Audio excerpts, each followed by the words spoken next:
21শে August grenade হামলার মামলার আপিলের রায় হয়েছে। সবাইকে বেকসুর খালাস করে দেওয়া হয়েছে। 38 জনের সবাইকে। কি আজব দেশ, কি মগের মুল্লুক, কোথায় এসে পড়লাম। এতদিন এই রায় ঝুলেছিল, এখন ম্যাজিকের মতো সব রায় এসে গেল। অন্য সকল রায়ের মতো এগুলো সব ম্যাজিক হচ্ছে। সব সন্ত্রাসীরা বেরিয়ে যাচ্ছে, সন্ত্রাসের স্বর্গরাজ্য। যারা ঢুকেছিল সব বেরিয়ে যাচ্ছে। 2004-এর 21শে আগস্টের এই গ্রেনেড হামলায় শেখ হাসিনা সহ 5 শতাধিক মানুষ আহত হয়েছিল। প্রায় 50 জনের মতো মানুষ মারা গিয়েছিল। কিন্তু কথা হচ্ছে, এরপর কি ঘটেছিল? এই হামলার সময়কালীনে বিএনপি ক্ষমতায় ছিল। প্রথমে পুলিশ মামলা নিতেই চায়নি, একটা জিডি করে শেষ করার চেষ্টা করেছিল।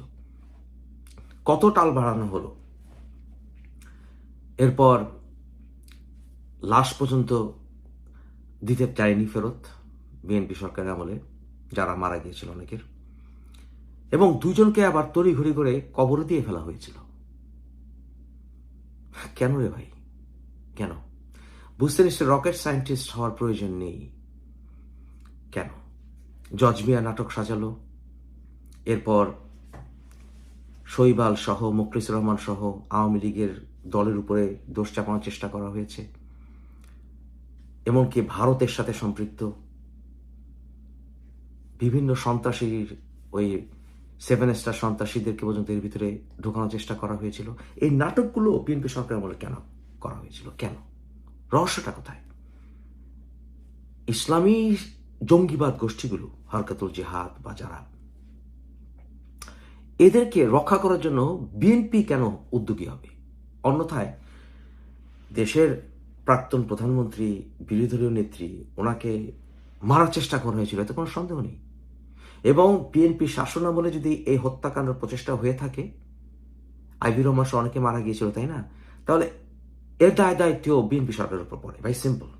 আমি বিএনপি ক্ষমতা আসুক চাই। আমি, আপনারা জানেন যে আমি তারেক রহমানের সমালোচনা করি, কিন্তু আমি জিয়ার আদর্শে বিশ্বাস করি। তো তারপরে যেটা সত্য সে সত্য, আমি তার দল কানা না।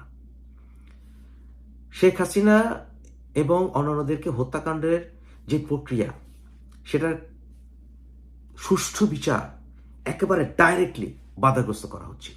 ডাইরেক্টলি। কেন? প্রশ্ন হচ্ছে কেন? ডাল মে কুচ কালা হয়, অবভিয়াসলি।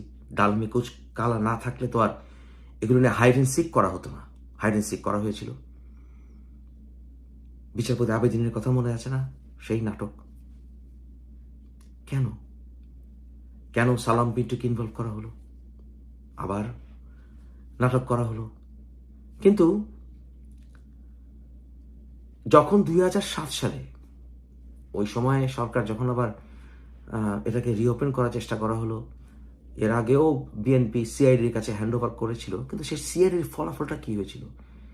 সিআইডির ফলাফলে কিন্তু এই ক্ষেত্রে ভারত ইনভলভ ছিল এই কথা কিন্তু বলেনি, তাই না?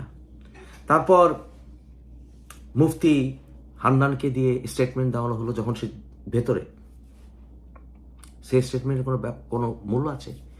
একটা নাম না জানা মানুষকে 164-এর স্বীকারোক্তি দেওয়া হলো। কিসের জজ মিয়া, কিসের কি? এগুলোতে কি বোঝা যাচ্ছে না যে কারণটা কি? একটা সত্যকে বেরোতে দেওয়া হচ্ছে না। শেখ হাসিনা সরকার ক্ষমতায় এসে কতগুলো নাম যুক্ত হয়ে গেল। তারেক রহমান, লুৎফর রহমান বাবর, পিন্টু এবং অনেককেই, রাইট? কেন তারেক রহমান? কেন তারেক রহমান? কেন বাবর? বা কেনই বা পিন্টু? কেন?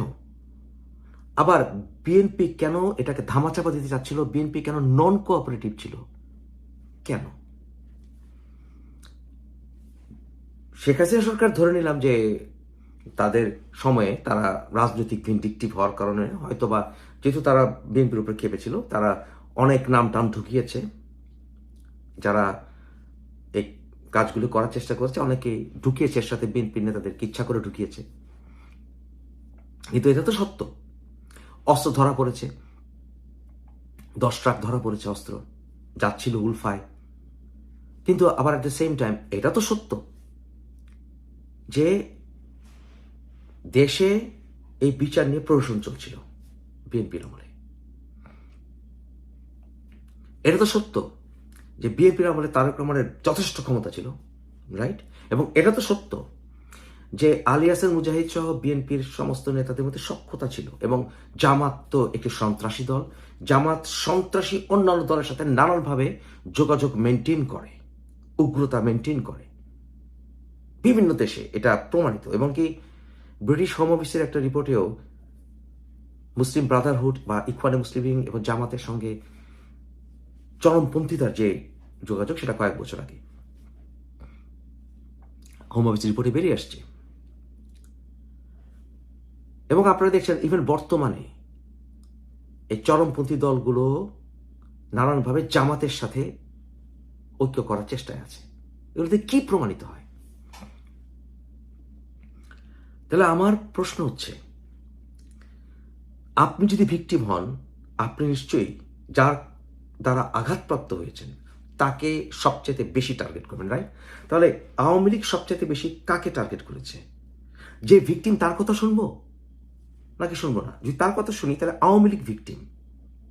তাহলে আওয়ামী লীগ যদি ভিকটিম হয়ে থাকে, তাহলে আওয়ামী লীগ যাদেরকে বেশি টার্গেট করে কথা বলছে তাদেরকে হিসাবে আনতে হবে। আওয়ামী লীগ তো কখনো শুনিনি মুফতি হান্নান, আলী হাসান মুজাহিদ এদের ব্যাপারে বেশি টার্গেট করে কথা বলেছে 21শে অগাস্ট গ্রেনেড হামলার ব্যাপারে। এমনকি যারা ভিকটিম পরিবার অনেকের সাথে আমি কথা বলেছি, তারা কেউই ওই মুফতি হান্নান বা ইসলামিক জঙ্গি গোষ্ঠীর চাইতে বিএনপিকে দোষ দিচ্ছে বেশি। এবং বিএনপি কেন এটা নিয়ে টাল ভানা করেছিল সেই ব্যাপারে তারা প্রশ্ন তুলছে, ভ্যালিড প্রশ্ন। এই প্রশ্নগুলোর উত্তর কিন্তু আসলে নেই। ডাল মে কুচ কালা হ্যায়। তারেক রহমানের সহ বিএনপির অনেক নেতাদের বিরুদ্ধে অনেক ফলস মামলা হয়েছে, কিন্তু at the same time Tarek Rahman সৎ মানুষ না। Tarek is not a honest man, স্বার্থপর লোক। বিএনপির অসংখ্য নেতাকর্মী আওয়ামী লীগ শাসনামলে অত্যাচার নিপীড়নের শিকার হয়েছে, জীবন হারিয়েছে, জেলে গেছে অনেকেই বিএনপির নেতাকর্মী শেখ হাসিনার শাসনামলে। কিন্তু তারেক রহমান তো বহাল তবিয়তে বিদেশে বসেছিল।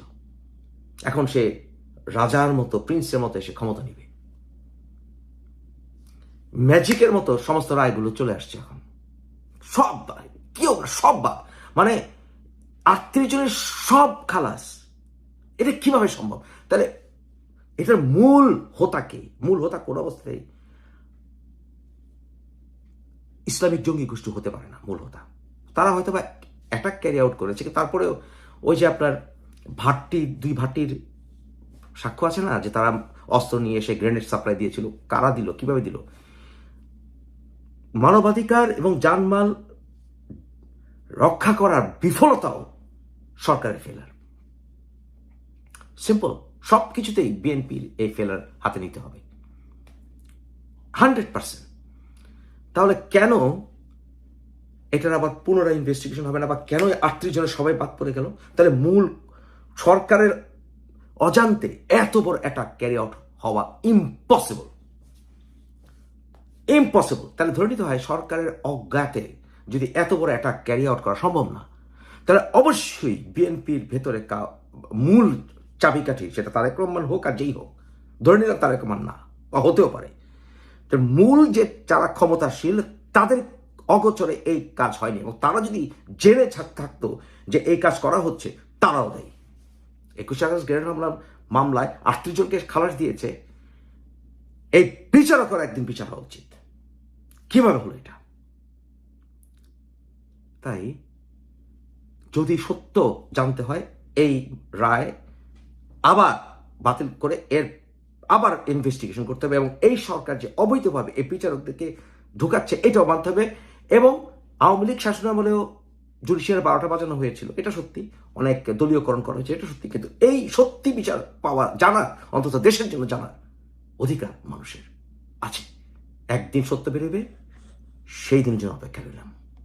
নিয়মিত এরকম নিউজ ভিডিও পেতে অবশ্যই আমাদের চ্যানেলটি সাবস্ক্রাইব করবেন এবং ভিডিওটি ভালো লাগলে অবশ্যই লাইক, কমেন্ট এবং শেয়ার করবেন। ধন্যবাদ।